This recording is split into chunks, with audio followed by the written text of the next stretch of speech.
You're in Israel, right? Yeah. So what time is it? It is 4 a.m. Ooh, lucky you.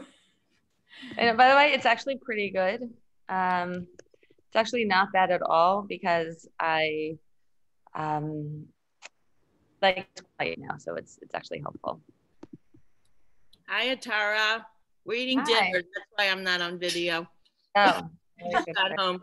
Totally fine. Whatever works for you. It's good to see you. Great. Amazing. It's good to be here. Oh, you know what I should put into the chat? I should put, if anybody wants the source sheet, I'll put it into the chat. If that's something that like people are excited about having, because I think that could be exciting. See? Yeah.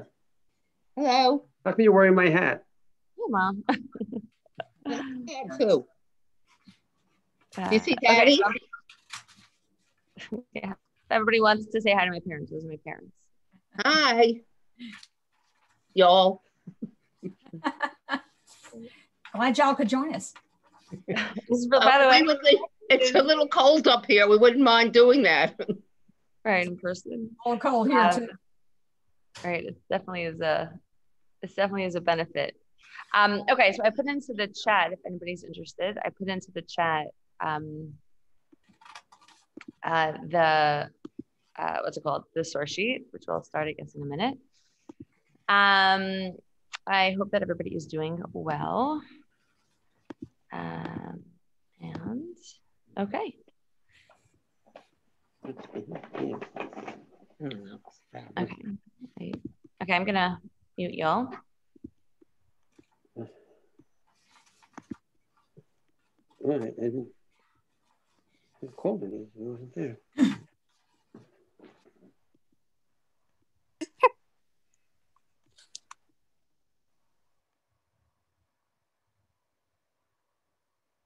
Okay. If somebody, I'm going to ask people that if for some reason if you see that the Wi-Fi, if you can't hear me so well, if you just give me a yell, so my Wi-Fi is a little bit unstable, even though it really should be very good at this time of the night, but I don't know. We'll see what happens.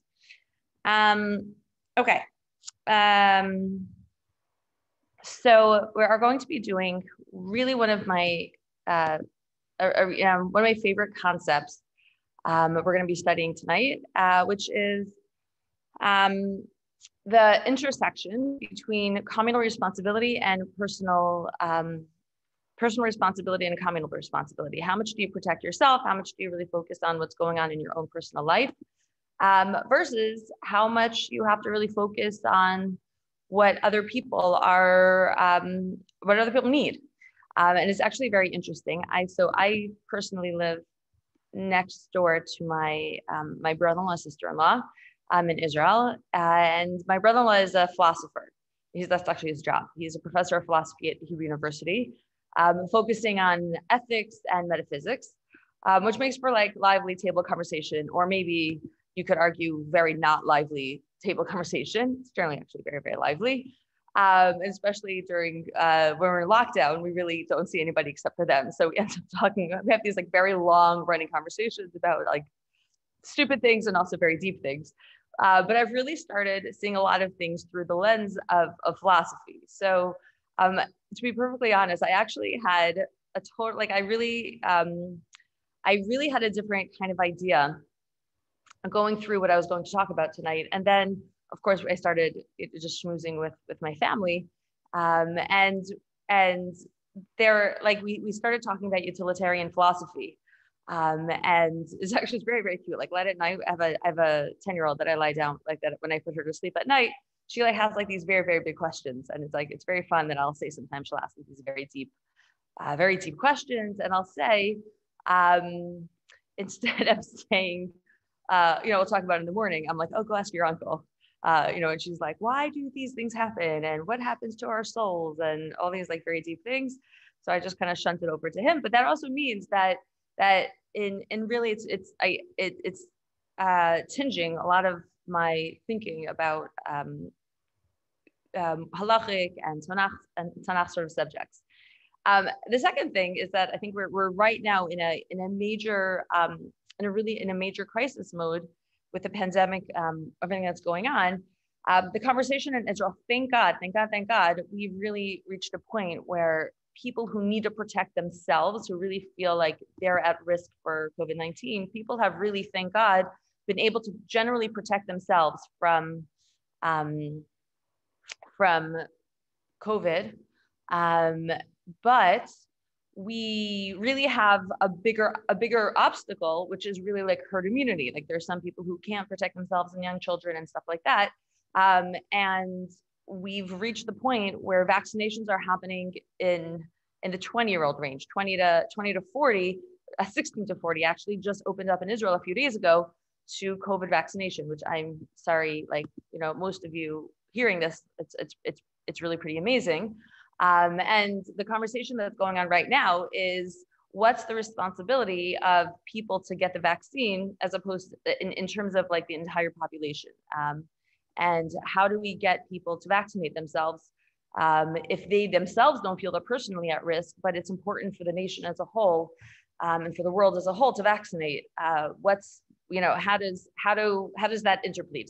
Somebody's personal feelings about vaccination, how do they relate to vaccination of the community? And that's really, I think it's a crucial topic.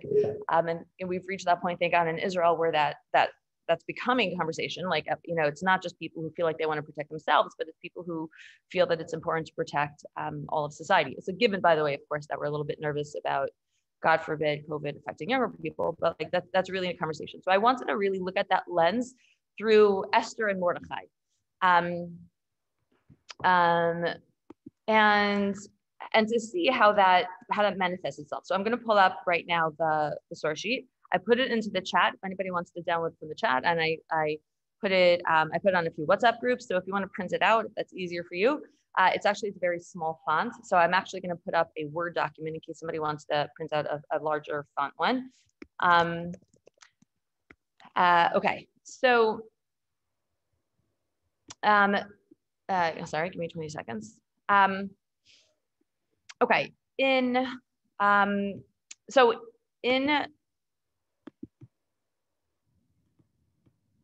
on.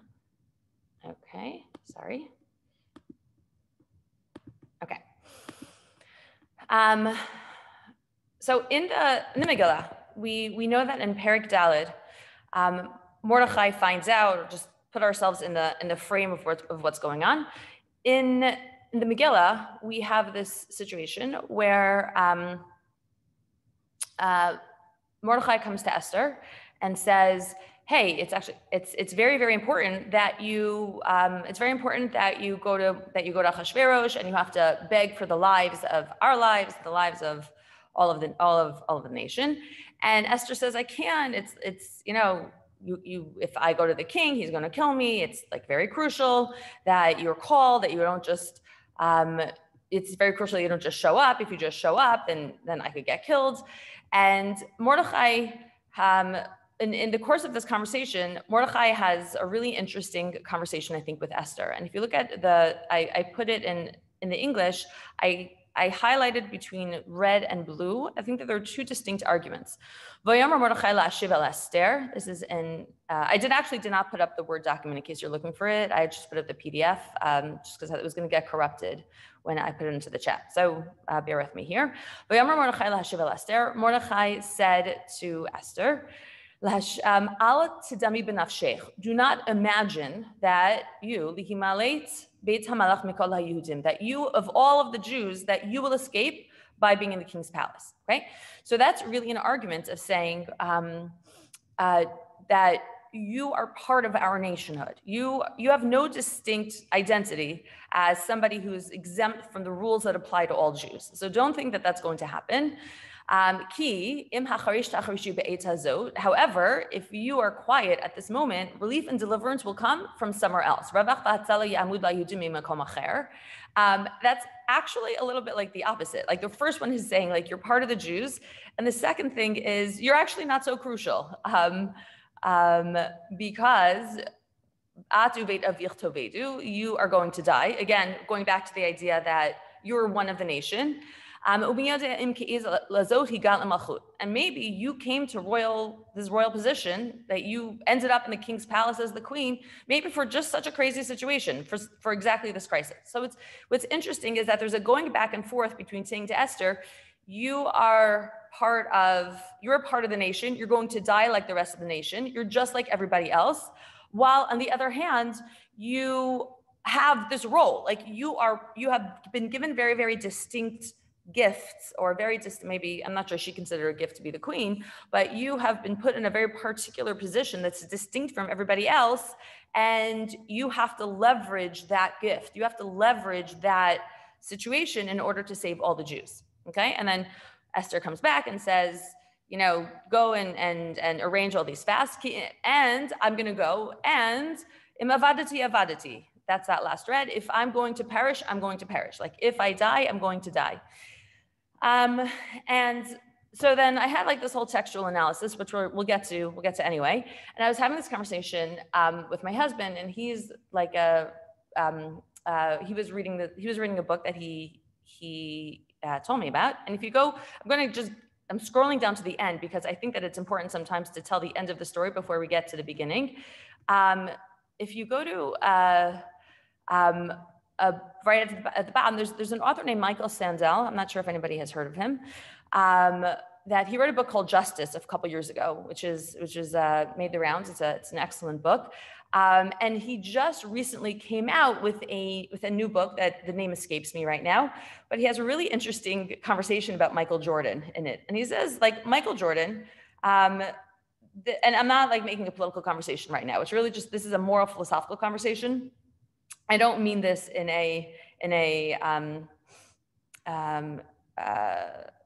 the sense of, this is actually from Justice also. Sorry, this is from Justice. I don't mean this in a political sense. I really mean in a moral sense. So Michael Jordan has these particular skills.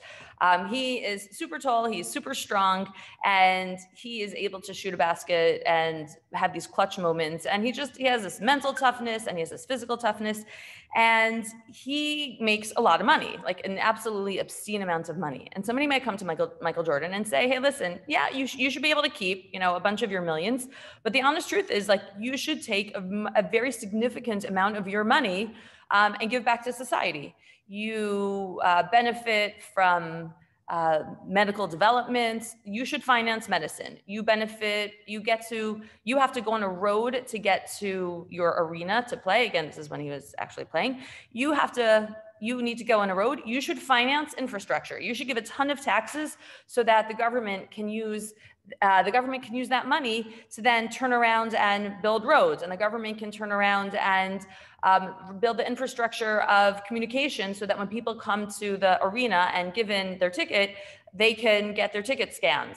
And really, he benefits from a lot of parts of society. So he should give back much more to society than he really should give back a lot more to society than like really anybody else, like proportionally in raw numbers and also percentage wise, he should be giving much, much more to society than other people pull out. And of course, other argument could be like, no, like he earns his money. Why should he be taxed at a 70% rate? He should be taxed at the same rate as somebody making $100,000 or 150. Why is it true that why should he have to pay proportionally such a higher percentage? And the argument that Michael Sandel makes in Justice is that he does have to pay more because at the end of the day, he is gifted with these things that in this moment, in the 20th, 21st century, it happens to be that his particular skill set is very valued. It has no objective value. And by the way, the same could be true of somebody who's excellent at math, right? Like thousands of years ago, if somebody was exceptionally good at math, that didn't necessarily parlay into great riches in being able to come up with some algorithm to exploit the markets, right? That if you have particular talents and that enable you to get to draw a lot out of society, then it's your responsibility to use those resources to leverage them to help society as a whole. So it's a moral and ethical argument that Michael Jordan should be taxed at a particularly high rate because his value doesn't have any objective value. His value is only relative to what society demands. And since society is the one that demands that value, he has to He has to maximize the benefit to society. And that's really the basis of utilitarianism. As one of the bases of utilitarian philosophy is that the goal of a society is to maximize the good to the entire society. That I actually, I don't know if anybody here is a Peloton, but we actually were like totally lucky that way before Peloton, like at the very beginning of like when Peloton was a thing, we saw like on Yad Shniya, like on eBay or one of those groups, somebody was selling a used Peloton for like really very reasonable.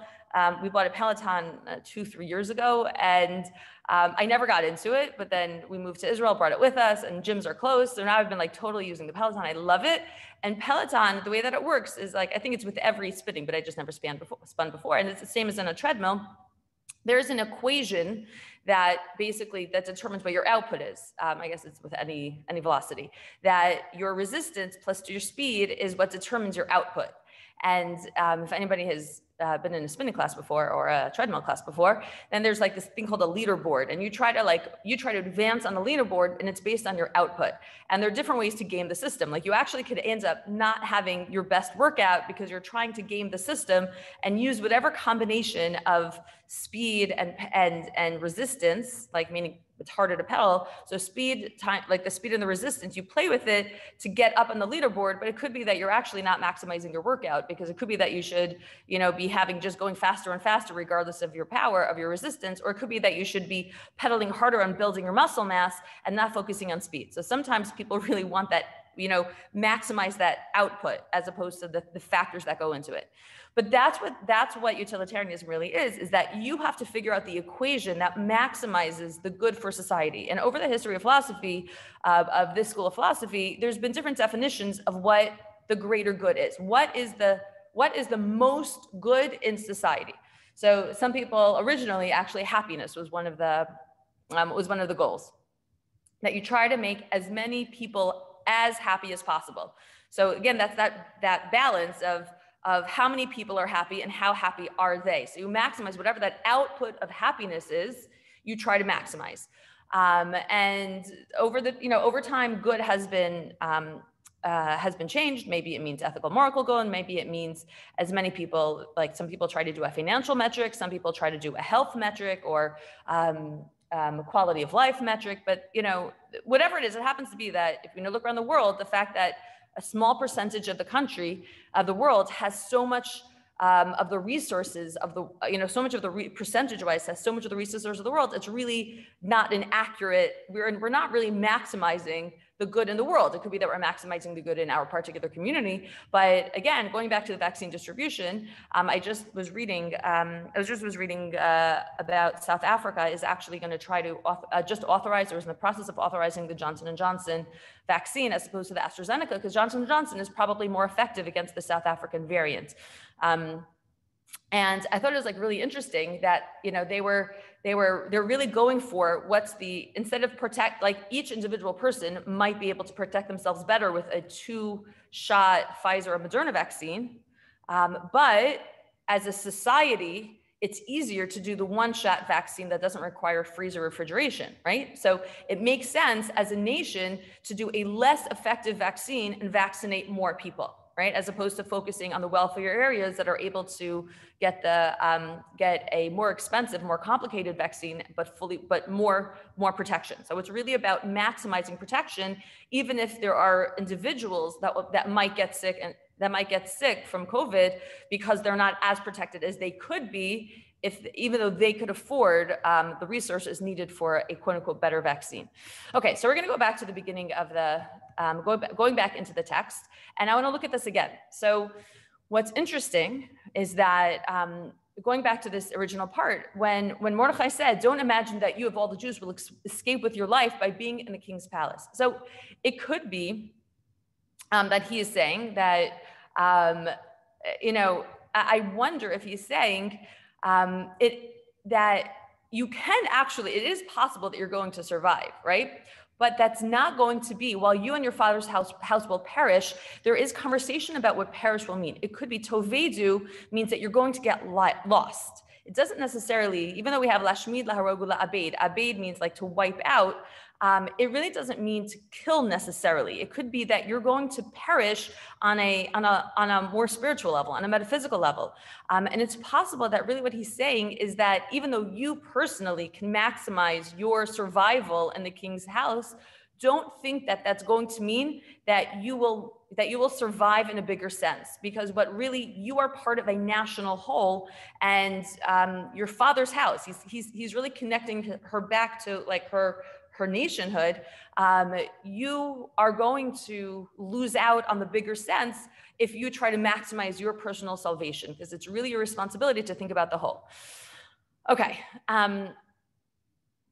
So the Rashbam, first we're going to go look into a little bit of a more traditional understanding of what's going on here, and then I'll get a little more complicated. So the Rashbam actually says, "Ve'im avadati avadati."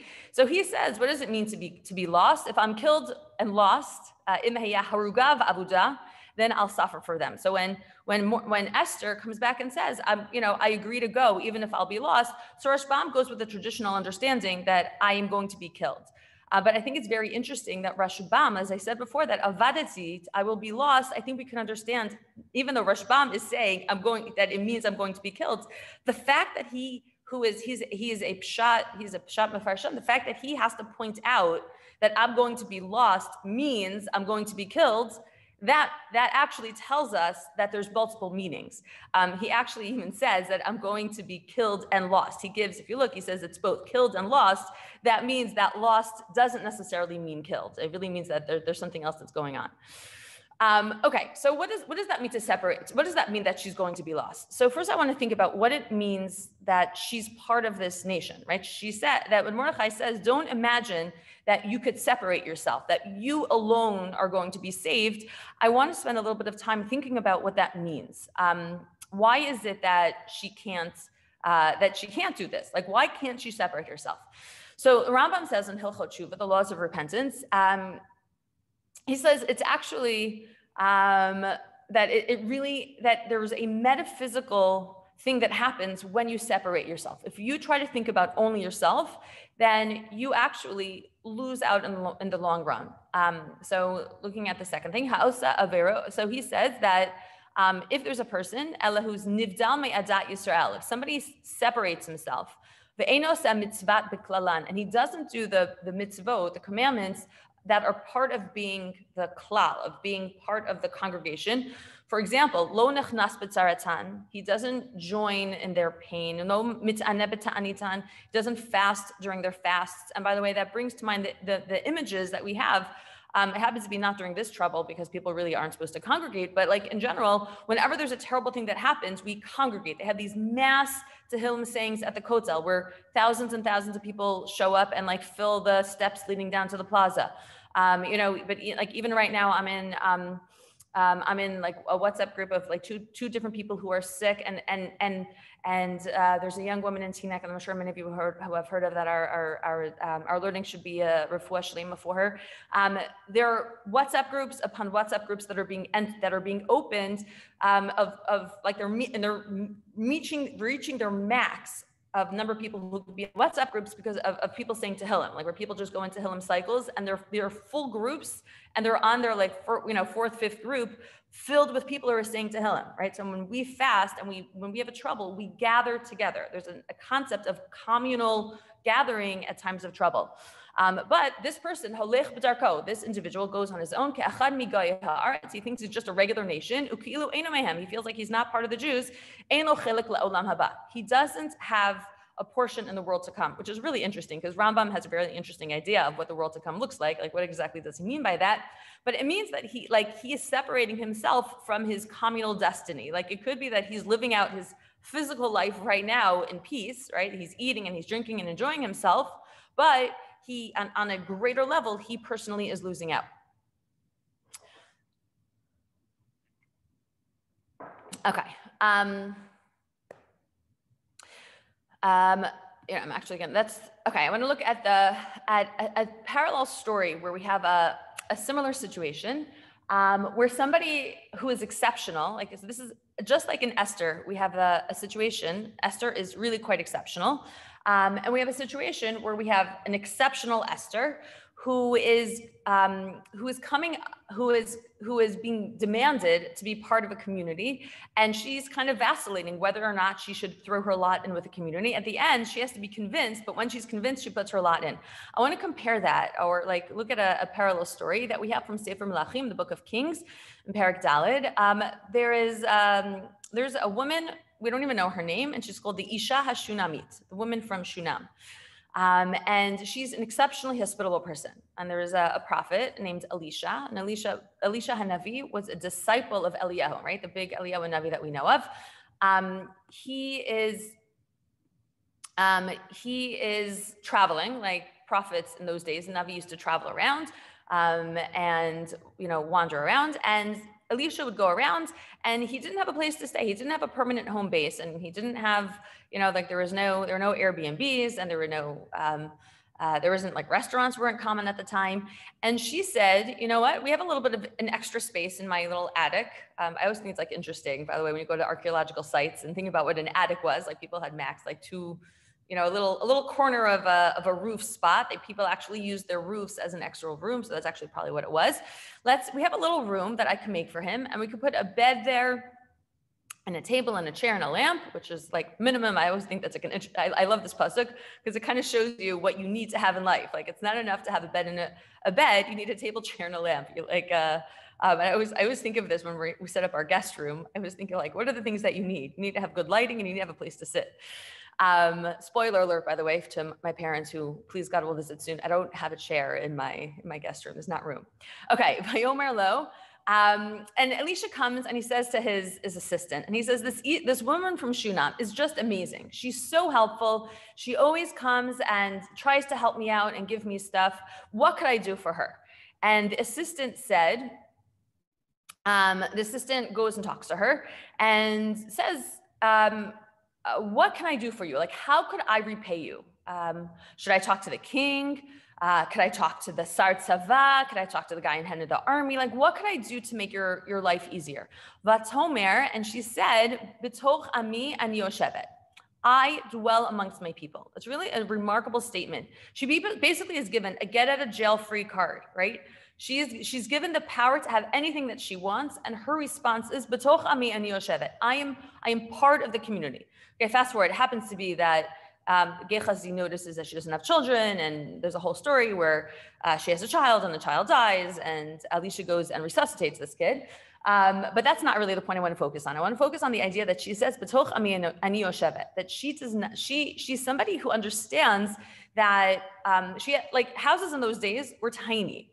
Like when we were looking for our apartment in Israel, one of our main requirements was to have a guest room. Like we really hope to have a lot of people come to visit us for Shabbat, for longer stays. Your guys are all welcome to come to stay with us. We can't wait to get our guest room to get some usage. It happens to be right now, it's my college daughter's room. We thought that she would no longer be living at home, but surprise, she's here. But when she leaves, we want you guys all to come. But that's today, right? In 2021, you could have a room that's really reserved for guests.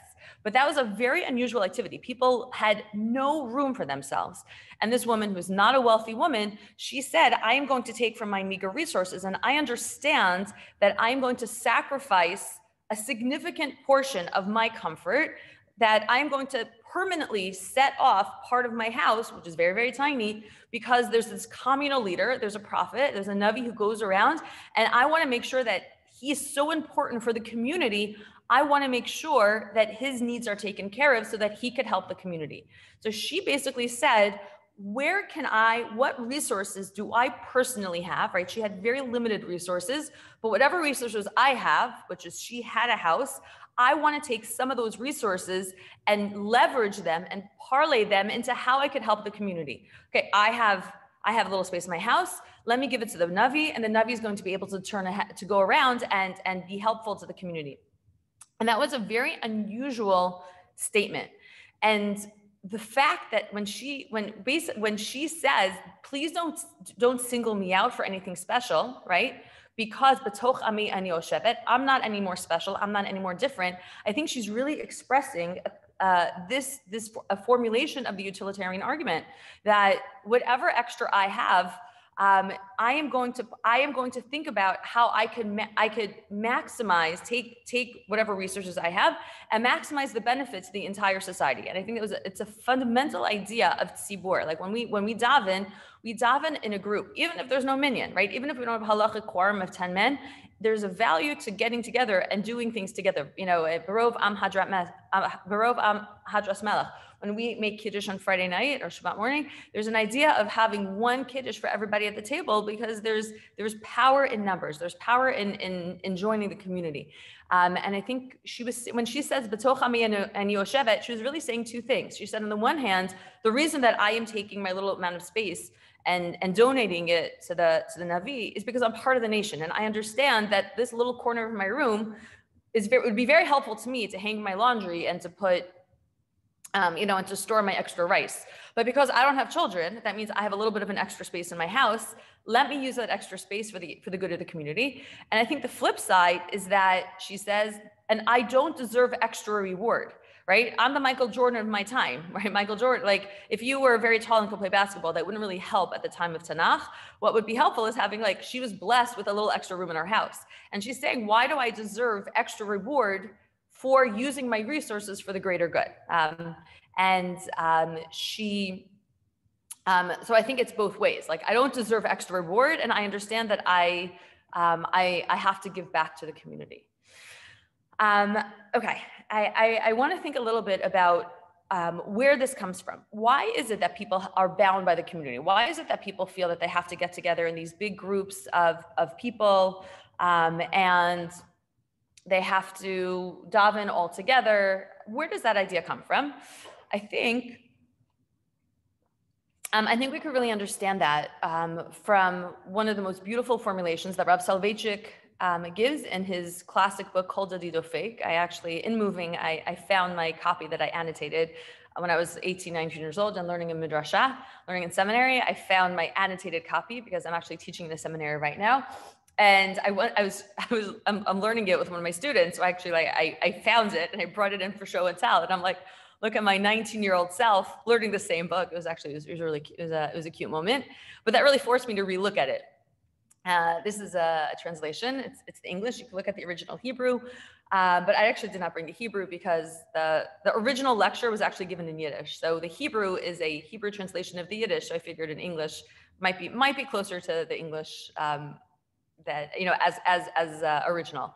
So he talks about that there's a difference between Brit Sinai and Brit Mitzrayim. That there's a concept of a covenantal relationship that we have as a nation.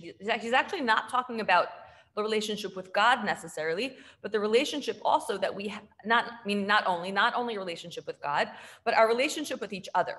That when we form a covenant, when we form a Brit with Hashem, we're not just making the Brit with Hashem, we're also making a Brit with our compatriots, right? Our fellow people from Bnei Israel. And he said that there were two major covenants that we established as a nation. And that both of them came from the time of leaving Egypt, but they were very different. The first is something called Brit Mitzrayim, which was the covenant that we established when we left Egypt. And the second one is Brit Sinai. And Brit Sinai is the religious covenant, the covenant that we have a religious obligation to each other, that we have a metaphysical connection to Hashem because of the mitzvot, because of the Torah, and he talks about that very beautifully. But I want to focus on the original Brit Mitzrayim, the original Brit, which was the Brit Mitzrayim. I also want to back up and say it's actually very interesting that this as Rav Soloveitchik loves dialectic relationships, and he talks about he often posits two different extremes, and he highlights the differences between them by comparing them. He based the Brit Mitzrayim and the Brit Sinai on an earlier conception of the way that humans deal with suffering. He said that there are two types of people in the world. There's something called an Ish Goral, and there's a concept of something called an Ish Yud. An Ish Goral is like a man of fate. And a human of fate looks at life and says, like, there's nothing that I could do. Things happen to me, and I have no role in changing the world. When suffering happens, and I can't say that I have any agency to change my lot in life. And because the person has no power to change their lot in life, they actually, he models this on the friends of Eo. They become people who become out of their powerlessness, they become almost magical in their thinking, because they say, since I can't do anything, I have to really put everything on an outside agency. So if something happens to me, it must be because of some event that I could look for, and I'm going to try to change that event, and that'll change my fate. Meaning, because I can't change my fate, I can only say, like Eov's friends said to him, it can't be that God just did all these bad things to you for no reason. It must be that you sinned. And they try to, even though he was a great man who did not sin, they invent all these different sins that happen because they're trying to kind of almost protect themselves, because they feel like they have so little agency. They're scared of fate, and they try to protect themselves by inventing all sorts of pretend things that Eov did wrong. And I'll give an example of that. When terrible things happen, people get up, and during COVID, it's the same. People get up and say the most ridiculous things, like 9/11 happened because people are speaking Lashon Hara. The COVID is happening because women are not careful with. I just saw the sign. It's Shoshana Jaskol Keats. She actually just posted this on Facebook that I saw, that there's a sign that basically said, like, if women wore longer sleeves, then COVID's going to go away, which is, it's a ridiculous statement. We don't know the way that Hashem works. Like, we are not able to say this bad thing happened because of X event. That's not in our power. We don't know Hashem's mind. We can and should say, Rav Soloveitchik says, this terrible tragedy happened. Let's be better. Let's take that as a wake-up signal for ourselves, right? We're in the midst of a time of COVID that's separating us from our shuls. Let's counteract that by davening better, by davening with more kavana, by reaching out. Like, we're not able to get together with friends as much, so let's make sure that we check on our friends. Let's make sure that we care for our elderly better. But that doesn't mean that we could say that it happened because we were not caring for our elderly. That's a ridiculous statement. So Rav Soloveitchik criticizes the man of fate, the human who rules his life based on fate, because he comes up with this magical thinking that doesn't make sense. And then he creates the same sort of paradigm on a national level. He says that there are nations who focus on that we as a nation have two different relationships with each other. We have this fate relationship, and then we have a Yu'ud, a redeemed relationship that focuses on our shared destiny as God's special people. So what's really interesting is that though he criticizes a person that on an individual level, if you live your life based on fate, he criticizes that. Rav Soloveitchik actually says that there's a value to thinking about the Jewish nation in terms of our shared fate. And he calls it the covenant of fate. The Brit Mitzrayim is a Brit Goral. The covenant of fate signifies in the life of the nation, as it does in the life of the individual. Like we talked about, that he says that there's that same dichotomy, an existence of compulsion, meaning that I am compelled, like things happen to me, I don't really have the power to do things. But this power of compulsion on a human level is very disastrous. But on a national level, it has value. What's that value? He says that a strange force merges all individuals into one unit. That when this concept that we left Egypt, we suffered in Egypt and we left Egypt together.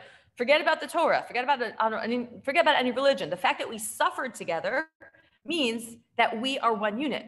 The individual is subject and subjugated against his will. Even if I don't want to, I'm part of a national fate. I'm part of a national existence. It's impossible for him to avoid it and be absorbed into a different reality. And we see this like with tragic consequences, like really, obviously so noticeably during the Holocaust, as much as people might have wanted to avoid being Jews and have converted or hidden in some sort of way their religious identity and said, I converted and have fake conversion certificates or whatnot. At the end of the day, there was nothing that they could do to escape the fate of the rest of the Jews. Like really exactly what Mordechai told Esther. Like, you might imagine that you're different. You might imagine that somehow you could you could figure out how to be in a different situation from all the other Jews, but the honest truth is it's not possible. It's not going to happen. And that's why, any person who was 1/4 Jewish, even if they were, as blonde and blue-eyed as they come and knew other catechisms and, had as non-Jewish anything, In Nazi Germany, that person was killed along with the most religious person, right? It didn't matter. So the same way, that's really what, and this, by the way, this essay was written in the shadows of the Holocaust. So Rav Soloveitchik originally delivered this essay, this really is a lecture originally in 1956, I believe.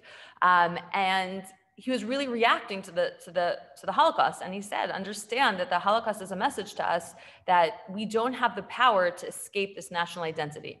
The environment expels the Jew who flees from the presence of God. So he's awakened from his slumber like Jonah the prophet, right? Jonah tried to run away and go down to the bottom of the boat, but Hashem found him there and said, you are a Jew and I gave you a mission as a Jew. And when he woke up, Jonah said, yes, like I am Ivri. Like he had to admit his national identity. He didn't say Yehudi, which is like a religious connotation. He said, Anochi Ivri. It's true. I am a Hebrew and I'm part of the nation. Okay, so I would strongly recommend if anybody wants to read the end of it because it's really, really beautiful.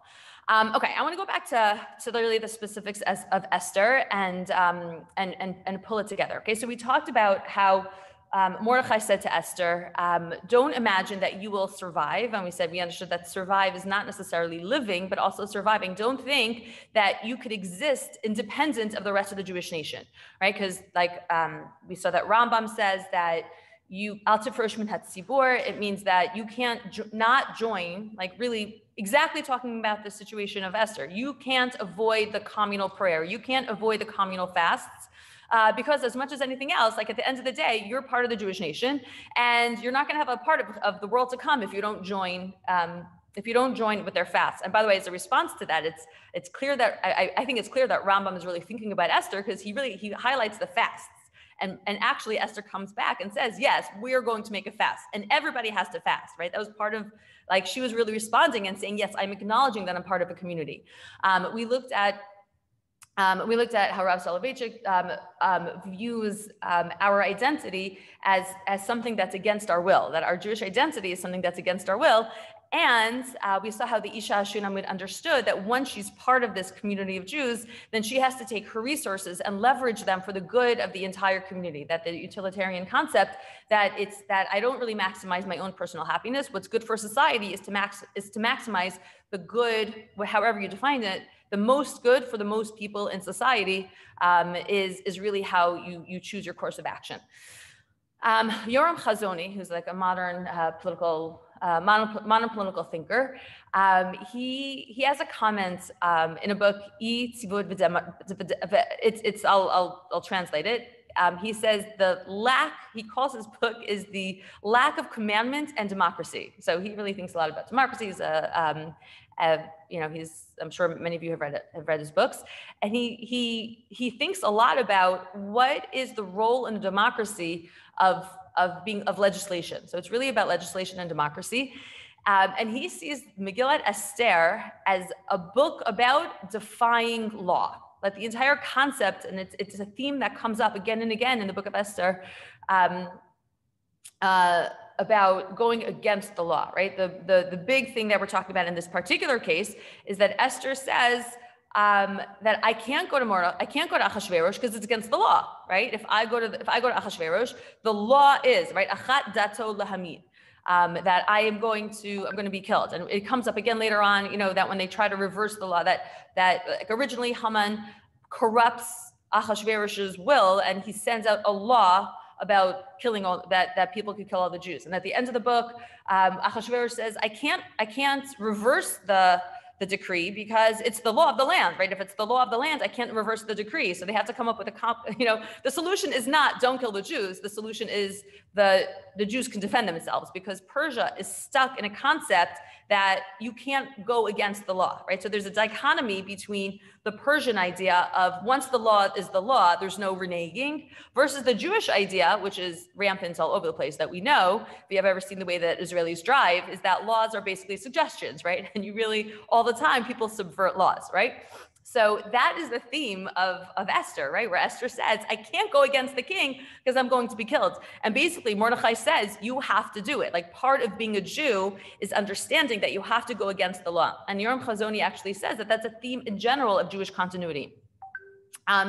There's the drive to act shalom kedat, against the law. The biblical history ends like meaning the Tanakh, like the end of Tanakh is Shelo Kedat, against the law, like when Esther goes against the law. And he says that that's the theme, even when you go back to the beginning of the Jewish people, which was in Mitzrayim, the way that the salvation of Bnei Yisrael happened in Egypt was through going against the law. Like the same way that Esther went against the law, Shifra and Puah, the midwives, went against the law. They defied Paro. And I think I would actually like to use the same language to think about Shifra and Puah. Shifra and Puah were powerless, right? They were midwives. They were really people who had very, very little power, except they did have one thing going for them. And that one thing was that they were in charge of an arena where Paro made his decree. Paro said you have to kill all the babies. Shifra and Puah were in charge of births. So they said, listen, we were placed, like normally being a midwife doesn't come with a tremendous amount of power. It happens to be that they were placed in history to be midwives, that they had the ability to leverage their roles to help all of society. Again, they're not able to play basketball. They don't have a tremendous amount of money, but at that moment, they had something that was more powerful, more useful than being able to dunk a basketball or, owning billions of dollars of whatever, or having the latest technology. They were midwives. And they basically leveraged their role as midwives to help society. And they did it at the risk of their own lives, right? Power called them in.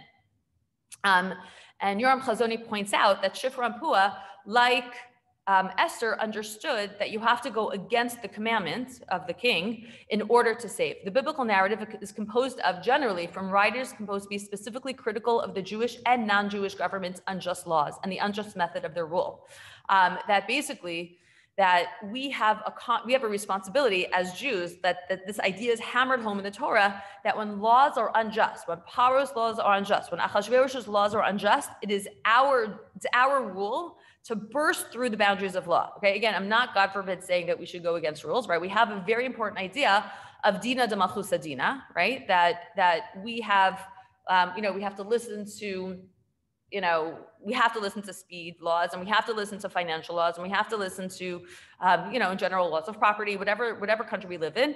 But I think, again, going back to the Holocaust has taught us more than anything else that when people in power tell us to do things that are wrong, we don't just follow along. We don't say, oh, like I was just following orders. I was just following orders, Yoram Chazoni says, is a terrible thing.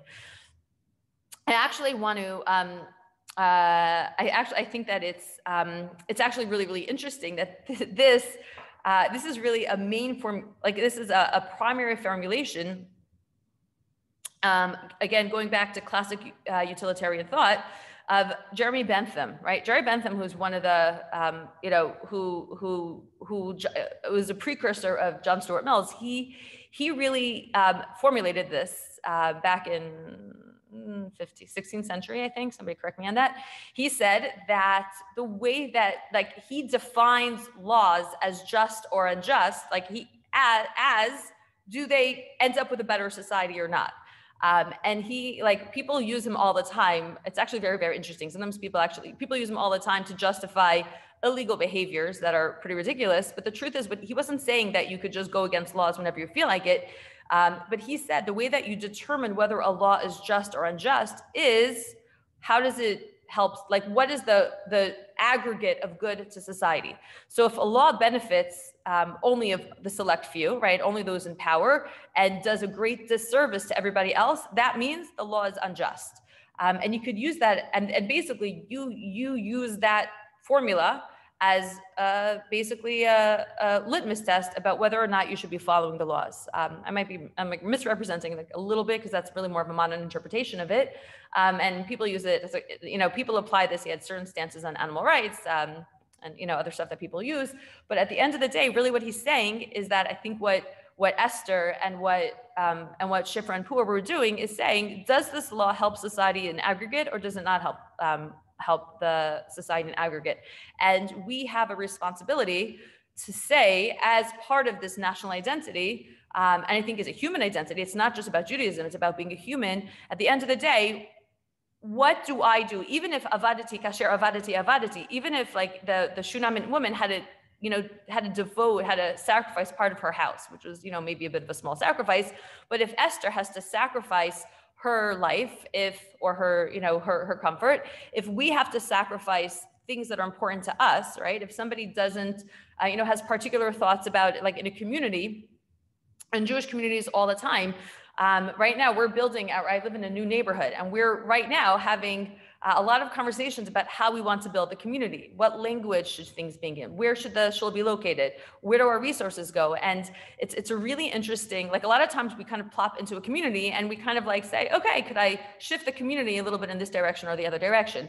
But right now I'm sitting with on these committees with another 20 individuals, and we have to basically go through a checklist of like all of our values and say, well, it's important to me to have a kids program. It's important to me to have women's programming. It's important to me to have a physical location. Like we have to go through every single issue and say, even if it's important to me personally, what makes the shul best for the entire community?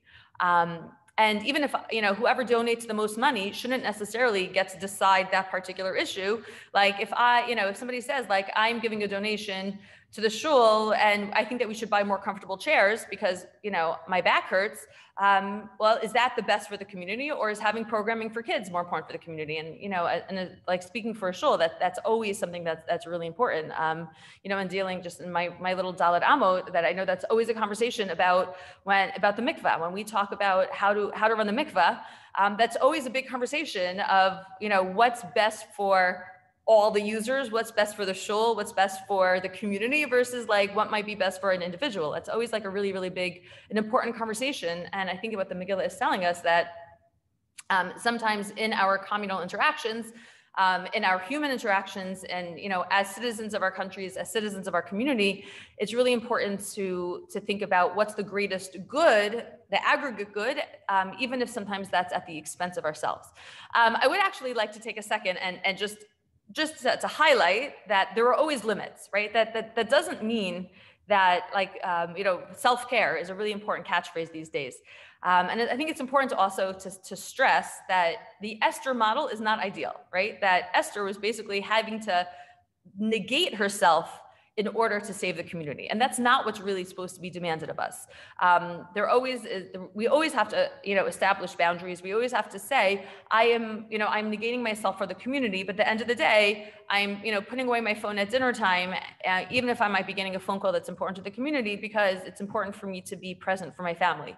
I am not going to devote all of my financial resources to the community. And then, to the extent that I'm not going to actually have a financial plan for my retirement, right? We don't say that I am going to work 20 hours a day building some communal institution and then I'm going to get sick, right? Of course, we have to have boundaries. But on the other hand, like we have to always find that balance between creating boundaries that protect ourselves, but also putting ourselves into a zone of some discomfort if the community needs us, right? So I think that that's also something important to keep in mind, that the Isha Shunamit, that woman who made that little corner of the attic, I think that is an important corrective. I think Esther and Shifra and Pua were called to make unrealistic demands, right? At the end of the day, they didn't die, but they really could have, and that's not the ideal, right? I actually think that the Isha Shunamit is a little bit of a more of an ideal. She was willing to sacrifice a corner of her house. She didn't say, I'm going to be homeless and let Alicia have my entire house. But at the end of the day, she said, it would be more comfortable for me to have that little corner of my house. I'd love to use it for storage. I'd love to use it for a solarium or an exercise room. But I am not going to I'm not going to create a greenhouse in that little corner of my house.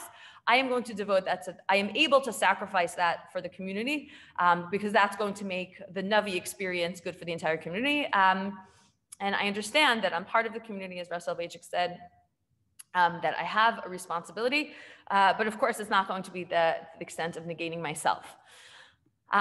So I hope that you enjoyed some of these ideas of Megillat Esther and some of the ideas of responsibility to the community, and looking through the lens of utilitarian philosophy, which obviously has a lot of negatives, but I think it has like a really important language to think about how do we determine what's best for the community and how do we use our resources. Thank you so much for showing up. If you have any questions, you can unmute yourselves and ask them, or you could just put them in the chat. And it was lovely to see all of you. I would also like to make a plug that next week, same time, same place, we're going to be having our second in a 2-part series. And I look forward to seeing you then. Thank you. Thank you. Thank you. You going to sleep? I might clean my kitchen.